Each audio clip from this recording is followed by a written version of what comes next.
គឺយើងដោះស្រាយសមីការកំ plex មួយបាទក្នុងសំណុំចំនួនកំ plex អានេះក្នុងផ្ទៃចឹងដើម្បីដោះស្រាយហ្នឹងគឺយើងដោះស្រាយតាម delta ស្មើ3ការ៉េដក4ដង a ac តែបើដោះស្រាយតាម delta prim ក៏បានដែរអញ្ចឹង b របស់យើងគឺដក6ចឹងយើងដោះស្រាយតាម delta ដក4ដង a យើង1 c យើង12អញ្ចឹងបាន36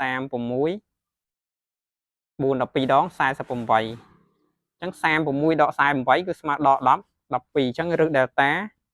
ស្មើរឹសដក12ហ្នឹងគឺយើងបញ្ចេញមកបាន2ឬ3 3e តើមកយើងទៅរកset on និង set der អញ្ចឹង set on ស្មើដក b បូករឹស delta នៅលើ 2a រូបមន្តវាបាទអញ្ចឹងស្មើ b យើងដកស្រាប់ហើយអញ្ចឹង6បូក2ឬ 3e នៅលើ2អញ្ចឹងចាក់នេះទៅយើងអាចបាន3បូកឬ 3e ភាសាយើងសម្រួល2ណាចំណែក set der ក៏ដូចគ្នាអញ្ចឹងដែរដក b ដករឹស delta នៅលើ2a អញ្ចឹងបាន6ដក2ឬ3នៅលើ2អញ្ចឹងយើងទាញ2ជាកតាមកសល់3ដកឬ3 3e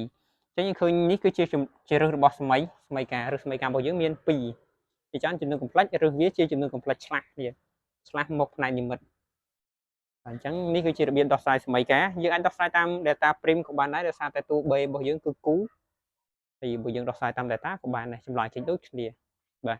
អញ្ចឹងវីដេអូហ្នឹងគឺបញ្ចប់តែប៉ុណ្្នឹង